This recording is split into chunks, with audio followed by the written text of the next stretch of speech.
क्या आप जानते हैं, मीराबाई की ये अद्भुत भक्ति केवल इस जन्म की नहीं थी।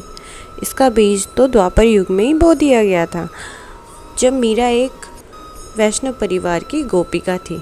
उनका विवाह गोकुल में हुआ था। विवाह के तुरंत बाद ही उनकी सास और ननद ने उन्हें प्रेम पूर्वक समझाया, नववधू हो, आप संकोच रखना। बालक श्री कृष्ण आए तो घूंघट मत हटाना, वो जादूगर है, वो मोह लेता है। गोकुल की सारी स्त्रियां मोहित है उस पर। मीरा ने बात मान ली। जब कृष्ण मीरा को देखने आए, उन्होंने उनसे बाल भाव में आग्रह किया, एक बार अपना मुख दिखा दो गोपी। लेकिन मीरा ने घूंघट नहीं हटाया। तब श्री कृष्ण रुष्ट हो गए और उन्होंने कहा, तुमने अपना मुख नहीं दिखाया तो मैं भी अपना मुख तुम्हें कभी नहीं दिखाऊंगा, और वहाँ से चले गए। फिर कुछ समय बाद वही गोवर्धन लीला घटी, जब श्री कृष्ण ने अपनी छोटी सी उंगली पर पूरा गोवर्धन पर्वत उठा लिया। सभी गांव वाले, स्त्रियां, बालक, गौएं सब पर्वत के नीचे आ गए। मीरा भी वहां आई। उसी समय अचानक उनका घूंघट सरक गया। उनकी दृष्टि श्री कृष्ण के मुखमंडल पर पड़ी। उस दिव्य तेज, उस अपूर्व सौंदर्य को देखकर वह स्तब्ध रह गई, मंत्रमुग्ध हो गई। और उसी क्षण उनके हृदय में गहरी पश्चाताप की ज्वाला उठी।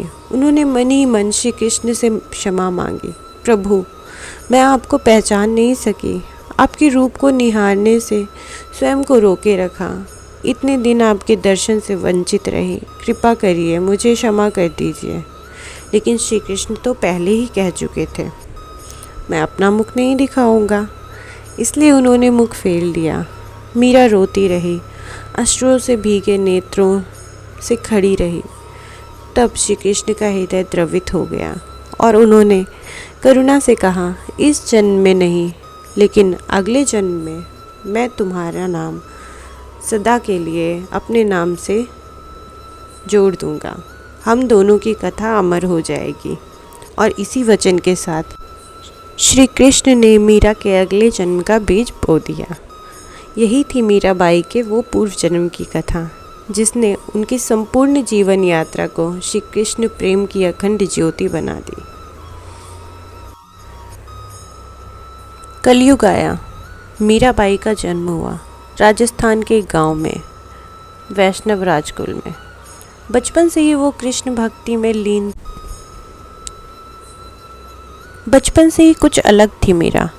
गुड़ियों से नहीं खेलती थी। जब भी कोई बाल रूप में कृष्ण का कथा सुनाता, मीरा आंखों में आंसू ले आती।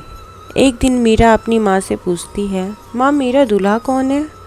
माँ ने मुस्कुराकर कहा, लाल गिरधर गोपाल ही तेरा पति है। ये बात मीरा के मन में बस गई और बस वही पल था जहाँ से उनके जीवन का समर्पण कृष्ण के चरणों में आरंभ हो गया। छोटी सी मीरा ने एक छोटी मूर्ति को अपना पति मान लिया। दिन रात उसी से बात करना, रूठना, मनाना, भोग लगाना। मन में कोई सांसारिक इच्छा नहीं, बस एक ही नाम, श्री कृष्ण। लेकिन समय के साथ मीराबाई का विवाह मेवाड़ के राजा भोजराज के साथ हुआ। विवाह तो राजमहल में हो गया, लेकिन मीरा के मन मंदिर में तो गिरधर ही राजा थे। राजमहल की मर्यादा, रानीवास की रीत, सब कुछ था, पर मीरा का मन तो मथुरा के ब्रज में था। हर रोज़ कृष्ण की मूर्ति से बात करना, भजन गाया करना, और जब कोई रोके तो कहना, मेरे तो गिरधर गोपाल। राजमहल में विरोध हुआ। सास ने समझाया, पति ने रोका, लेकिन मीरा तो अपने कृष्ण के प्रेम में एक पल को भी विचलित नहीं हुई। एक समय आया जब राज परिवार ने मीरा पर विष का प्याला रख दिया, लेकिन देखिए कृपा, विष भी अमृत बन गया, क्योंकि गिरधर ने रक्षा की। फिर मीरा छोड़ चली सब कुछ, राज्य, शान, सम्मान, मथुरा, वृंदावन और अंत में द्वारका। और यहीं द्वारका के एक कृष्ण मंदिर में मीरा ने अपना अंतिम भजन गाया। मेरे तो गिरधर गोपाल दूसरों न कोई। भजन के मधुर सुरों के बीच दर्शन करते करते कृष्ण के विग्रह के सामने मीरा उसी समय समा गई। किंतु यहाँ कहानी समाप्त नहीं होती है। यहीं से मीरा का नाम कृष्ण जी के साथ अमर हो गया।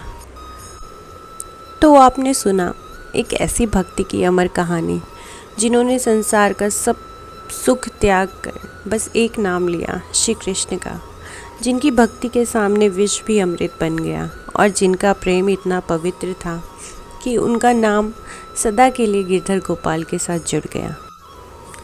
अगर आपको मीराबाई की ये दिव्य जीवन गाथा पसंद आई हो तो इस भक्ति यात्रा को और लोगों तक पहुंचाने के लिए वीडियो को लाइक करें और चैनल को सब्सक्राइब करना ना भूलें, ताकि आप तक ऐसे ही पवित्र जीवन चरित्र और सत्संग रूपी कहानियाँ पहुँचती रहें। धन्यवाद। जय श्री कृष्णा। राधे राधे।